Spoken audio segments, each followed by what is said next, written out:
Welcome to ProjectME, the podcast. I'm your host, Tiffany Carter, the founder of ProjectME, multimillionaire entrepreneur, former TV newscaster, money-making expert, female empowerment speaker, and self-proclaimed office supply addict. My mission is to take the mystery out of making big money. Every week on ProjectME, the podcast, I'll share success tips, strategies, and stories from other entrepreneurs, experts, and millionaires, showing you exactly how you can achieve your most exceptional life. Now let's get to it.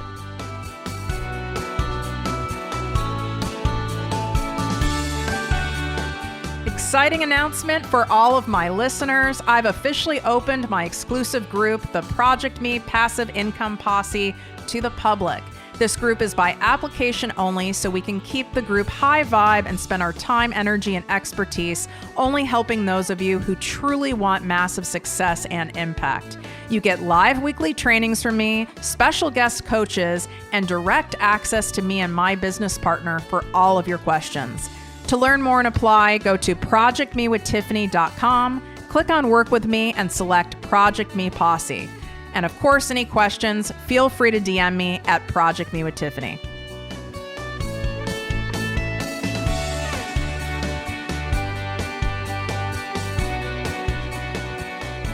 Welcome to the podcast and posse, ProjectME with Tiffany Carter.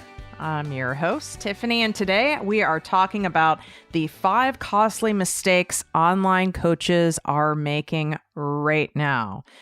Yep, I was inspired to do this episode because I cringe when I'm scrolling through social media or even when I attend events and I hear other people, saying what they do for work and that they're a coach, and I hear what goes on after that. And it's like nails on a chalkboard to me because I just want to go up to people or I want to message people and say, if you just stop doing this and you did it this way, you would have so much more success and you'd be able to get to where you want to go. But that's not my business unless you make it my business and you hire me to coach you, right? Like no one really asks for my opinion. So if you don't ask for my opinion, it's really none of my business, but it does make me cringe. So I want to put this episode out there for you guys to identify, oh crap, I am doing one of these 5 things and I need to stop this right now. Or maybe you haven't really been honest with yourself that you're doing one of these 5 things. And hopefully this episode will make you get to that point of acceptance where you're like, you know what? That is kind of true for me, because what we don't accept will continue to show up and create resistance in our lives from getting the very thing we want. So not accepting where we're at, or maybe skills that we need to learn or things we need to get better at, will end up being a form of self-sabotage because it's insanity otherwise, right? You know that you're not good at something or you're not getting the desired result, yet you're not doing anything different to get it. Hiring the coach, asking for help, whatever it is. Okay, let's get to it. The number one thing, and these aren't in any particular order, this isn't like a top 5, so I just want to say that off the bat. The first thing is, the big mistake that I notice online coaches doing is copying other successful coaches. You know how they say like imitation's the biggest form of flattery? I had to remind myself that when I started to get copied. In fact, I have some trademarks that I don't really publicize. I'm kind of like sitting on them, so to speak, because I will be using them. And I've had people do trademark infringement. I've had people straight up, like well-known people in the coaching space, in the personal development space, copy my quotes that I'm known for verbatim and put their name on them. It doesn't feel good, but I also have to remember, you are going to get copied, right? I have to remind myself of that. That's part of it. But here's the thing. You guys don't need to copy anybody. And that's what I notice a lot of people doing. You're not sure, right? You're not sure what to put out there. You're confused. It's also the easy way out. Like, okay, well, I'll just kind of mimic what someone who's also a fitness coach, a yoga coach, a mindset coach, a meditation, coach, whatever it is. I'll go kind of imitate what they're doing because obviously what they're doing is working. So therefore it should work for me. Nope, it doesn't work like that.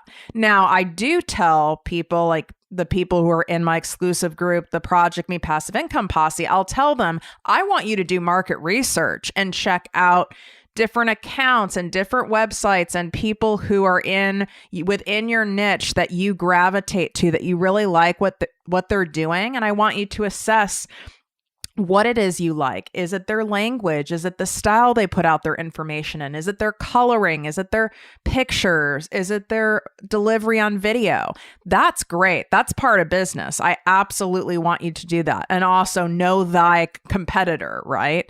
Like for sure, Nike, or let's say, a car company like BMW. BMW is very familiar with what Mercedes is doing and vice versa. Nike and Reebok, they're familiar with, what each other is doing and vice versa. I recommend that, but that's not the same as copying or lifting. So you have to be honest with yourself if you've copied people, and if you told yourself the little white lie, like, I'm not copying, I'm just influenced by it. And I changed one word, so it's okay.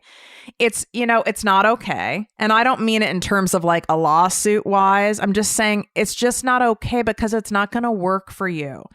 What works for one person really well is because it resonates with them and their style. Right? Can you imagine with my style, especially whether you guys are listening to this episode, this is your first episode of the podcast you've listened to, or it's your 90th, right? We know I have a distinct style. My style is to tell you guys and teach you guys how to do the things and how to make more money with ease and how to do it in a manner that's straightforward. I get right to the point. I don't give you all these like roundabout answers that really never give you practical strategy and advice and implementation. We know that's my style. If you don't have that same personality style, like I'm from Chicago, like I have that like Chi-town edge to me, right?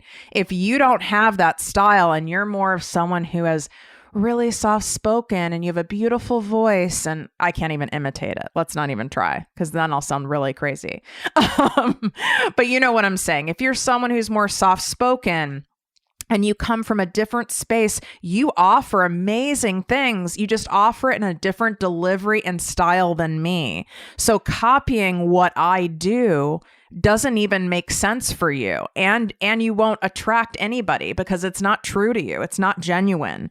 So what you need to do is figure out what feels good to you. What sounds right to you? And sometimes what you have to do is not look at any of those social media accounts of anyone in your niche for a solid month or two, and just have those blinders on and focus on yourself. Because when we start taking in too much influence from the outside, we're not able to tune in to that intuition that we already have inside of us. It actually gets really, really silenced when we're taking in too much outside influence. All right, so let's get to number 2. Number 2 is not being crystal clear with what you want to help people with. Here's the thing. Most people who are coaches, who are teachers, you guys are, and I'm including myself too, are some of the most compassionate, empathetic, beautiful natured people there are. You want to help as many people as possible. But guess what? You can't help everybody. And I know you are afraid to, exclude a couple things, so to speak, niche down, because you're like, yeah, but I have the skill set and the desire. I can also help people with their mindset too, not, their money mindset too, or their meditation practice too, and their fitness goals too. Like, I know I can do those things. So it'd be a disservice not to. No, it's a disservice to focus on too many things. Get known, be known, establish yourself as being known for the one thing, the one main thing, and then you can expand from there. Even Oprah can't help the world, and she's worth billions of dollars, has her own private jet, has probably more influence than any other woman on the planet. And if you notice, people who are are of that status in terms of wealth and as a public figure, they pick actual select charities and niches in the nonprofit sector and focus on. Hers is education, specifically with African women. That is her niche. She focuses on that because even Oprah can't help everybody, you guys. You look at Bill and Melinda Gates, they focus on different sects of education. And then they have one other, which it's escaping my mind right now, but they're worth billions and billions of dollars. So they can't even help everyone. It's not effective. So here's how I'm putting this. Let's just say you have $1 million to donate to charity a year, right? What would help an organization more? You picking one or two organizations and they each get 500,000 or one gets $1 million, or you try to help everybody and all these organizations each get $1,000, which by the way, ain't going to do shit for them because it's actually really expensive to run a nonprofit. Do you see what I mean? You might be well-intended, but it's not going to have the desired effect. So that's what's happening when you're including all these things. So when I see all this laundry list in your bios, or whether it's your bio on your blog, your website, Instagram, or whatever, stop it. Not going to work. You need to take it way, way, way, way down. All right. The third thing that's a mistake that I see coaches that are doing this on the line are not pre-qualifying who you want to work with. What I mean by this is this is especially true for people who are newer to being a coach. Maybe you're side hustling. Maybe you've quit your job and you're kind of tripping. You kind of almost want to work with anyone who wants to pay you because, more money means you can put more money into your business and you can grow, and who doesn't love money? I get it. I've made this mistake so many times. This is why I feel somewhat righteous about being able to share it. Anytime that I have taken on a client, whether it's a corporate client, whether it's one of you guys, whatever, and it was for the money, even though my gut was like, I don't know if I can help this person, or this isn't a great fit, or this person seems kind of cray, right? It's always bit me in the ass. Go back to my episode, which I purposely did on October 31st of 2018. It's my biggest nightmare, my nightmare stories from being an entrepreneur. So you can hear some of them. And that's usually when those came about, is when I didn't listen to my gut instincts and I was just more focused on the cash. It just doesn't end well. Yeah, you might have the cash, but then you end up losing your sanity or your dignity or your mind. Not worth it. So what I mean by pre-qualifying is, for example, whether it is to work with me privately or to even join my membership, the ProjectME Passive Income Posse, an application process is required. The reason is because I can't help everyone. I'm not designed to help everyone, nor are you. The second thing is, I don't want to help everyone. People who aren't at a certain point mindset wise, okay, that doesn't mean you can't have a ton of shit going on in your life. You could be broke, you could be in debt, but there's certain types of mindsets that I can't help. People who are in such resistance, it's not going to work. Therefore, I'm doing a disservice to them by saying I could help them, and I'm doing a disservice to me, right? So I have an application process to work with me privately. You go online and you fill that out. To join the ProjectME Passive Income Posse, you go online. It's a different application process, right? So that's one way you want to pre-qualify. The other way is through your content. I make it very clear in my content who would be good to be in the posse, who wouldn't be good to be in the posse, who would make a great ideal client to work with, and who isn't yet there. So I get tons of DMs, and when people say, I want to work with you. Okay, well, what does this mean, right? What do you mean you want to work with me? You want to work with me privately? You want to be in the posse? I need to know more information.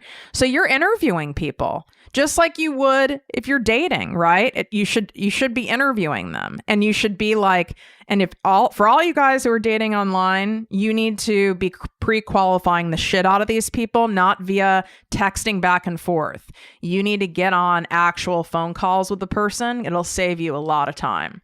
Because if someone can't hold a conversation and acts weird, or you get weird vibes over the phone, well, thank God you didn't waste your time going on a date.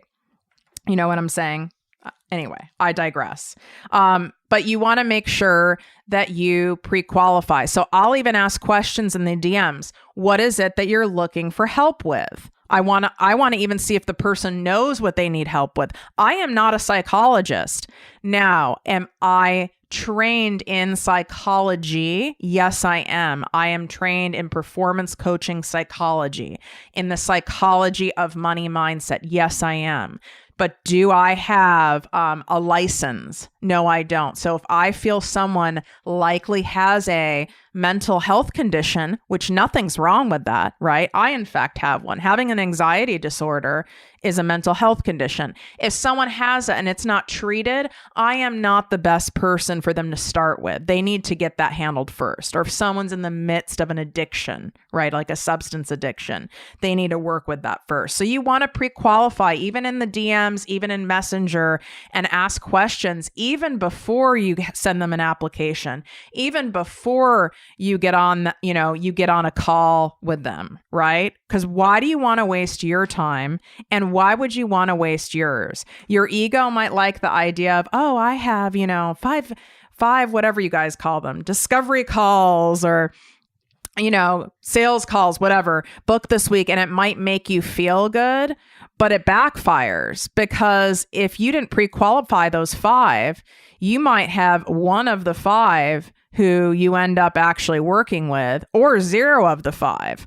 And that probably doesn't feel really good. I know for me, the reason I have a 95% close rate, aside from the fact that I have years of training and over $100 million of sales transactions in terms of, practice in that process, but it's also because of how I pre-qualify.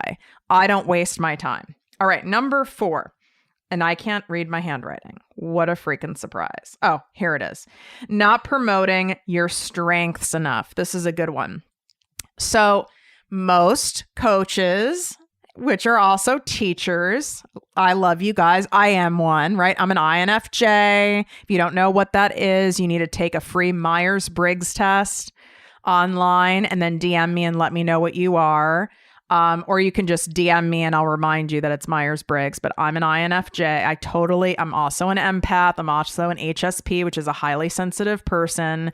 So listen, most of you guys and girls who are listening are as well. And what happens is because you're so caring, so generous, so giving, want to help all the people, all the animals, and save the damn world, you forget to promote yourself. That you actually forget.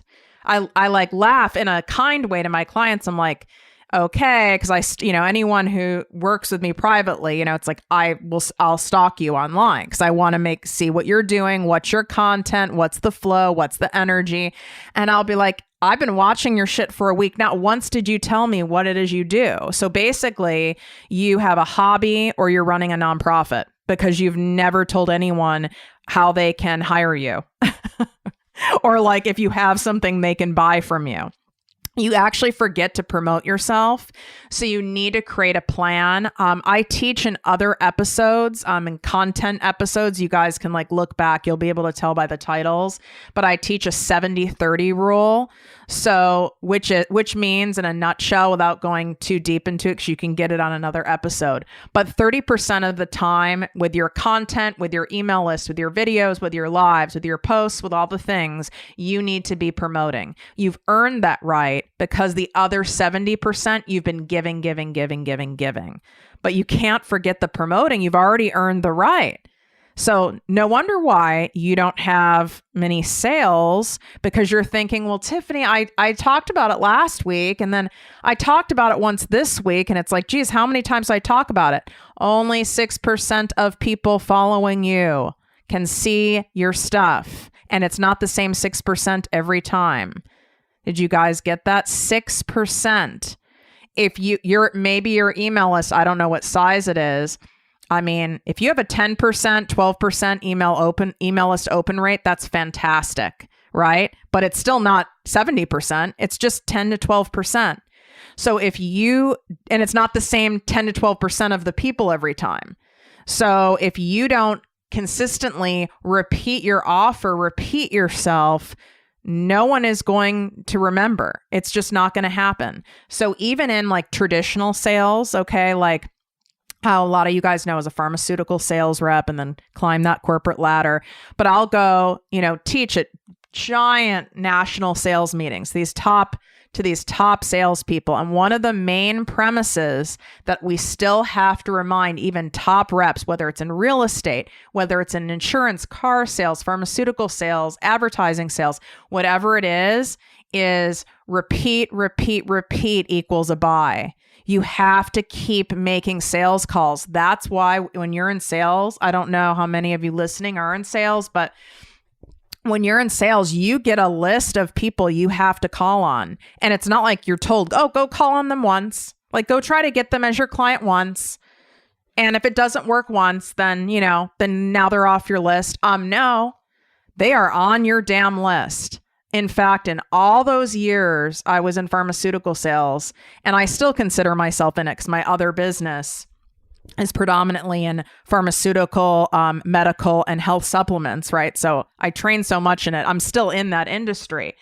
In all those years, I have never, whether I was an employee or an entrepreneur, been told by a boss, been told by a client, or told myself, I need to remove this person as someone who could potentially be a client from this list. Even the most grouchy, resistant person, has that ever happened?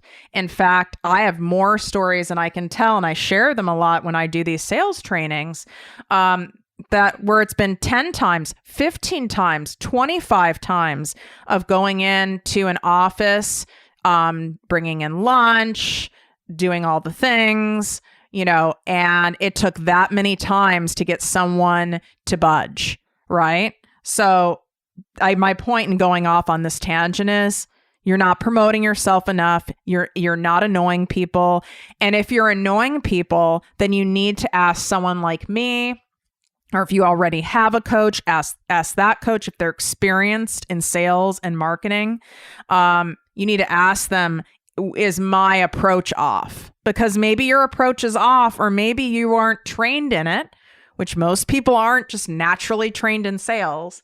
You're not trained in it, so you're coming across like an awkward weirdo, and that could turn people off, right? So we need to come up with a sales process, a self-promotion process that feels good to you. It might feel uncomfortable at first, but it still needs to feel true to you. What would, if I wouldn't just teach you, oh, you need to do it how I do it. No. It has to be what feels true and good to you. So that's another area. Don't copy someone in. You're watching my stories. You're like, oh, Tiffany's promoting. Oh God, she said that so good. I want to say it like that. Unless you have a personality style like mine, I don't mind if you lift how I do it. That's fine. But if you don't have a personality style like mine to carry that, it's going to not work. It just won't. So you need to learn a style that works for you. All right. Number 5. So the 5th mistake is something that I also can't really read my handwriting on. What does this say? Oh, of course. Wow. I wish you guys could see what I wrote. My handwriting is so bad. Once again, thanks for sending me to Montessori Mom, where we learned handwriting with sandpaper on plates. I'm not kidding. For any parents out there who are listening, who have explored the Montessori method, very interesting, but it will lead to horrible handwriting. I wrote, the 5th mistake that online coaches are making are failing at the sale. Well, maybe I did save the last is the most important thing. So you could do all the other things right, but then you're getting on that call, that free call you have with someone to just, you're basically, you're interviewing the person. You're seeing if you both are a good fit for one another. That's why it's free. right? So you're further pre-qualifying them. That's the point of the call. Those people already know that they want to work with you. Like, I never get on a call with someone who doesn't already know they want to work with me. Now, it has happened. I'm thinking it was one time it happened, and I knew it right away, and I should have stopped the call right then and there. But for some reason, I was trying to figure out what it was, and the person was actually trying to reverse engineer and learn my, so to speak, sales process from me by pretending like she wanted to be a client. I finally picked up on it, but it took me 15 minutes. Anyway, you're failing at the sale. Be honest with yourself, you guys. If you aren't good at sales, you don't know sales, you weren't taught it, it's not been a craft that you've refined over years, it's okay. Be honest with yourself and then hire someone to fucking help you with it. Okay, I do 90-minute intensives, which are amazing. And it's not private, it's still private coaching with me, but it's not private coaching with me for 2 months. You could do a 90-minute intensive with me where we do full detailed role playing just for what it is that you're selling, you're promoting, you're influencing, to where you get really comfortable with it. And now you're in a groove and you can do it for something that feels right to you, right? Or maybe there's certain podcasts, or you have certain friends that it seems to come effortlessly to them, and you feel they'd be good teachers and they can teach you your ways. This is not something that's going to be easily learned in a book. You'll intellectually, with some well-written sales books, which I've read, you'll intellectually understand. But to put it into practice and put that energy into practice usually flops.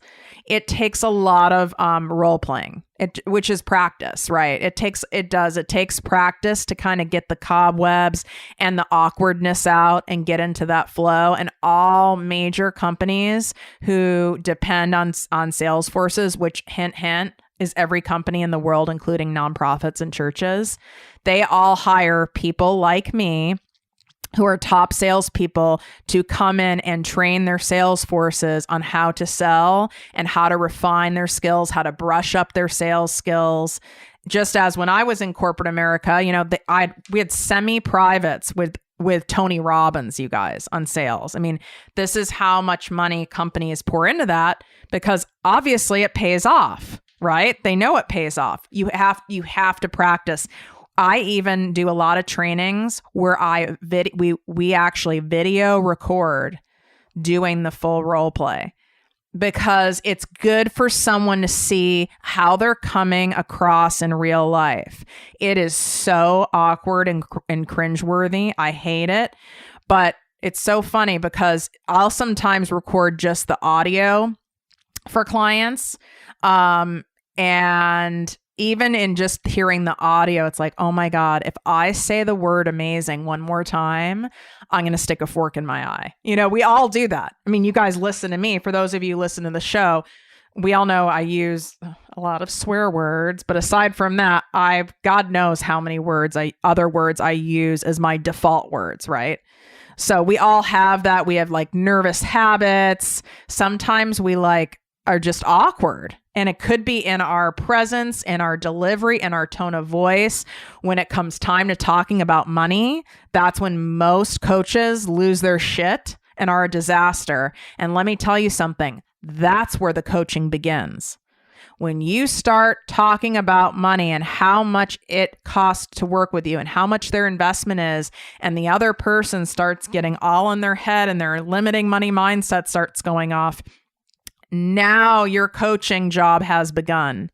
It is your job to help them get out of their limiting beliefs so that they can make the best decision for themselves and their lives. And if that decision is to work with you and you truly know you can help get them to where they want to go, then you need to coach them in that moment to get through those limiting beliefs so that they don't keep sabotaging themselves.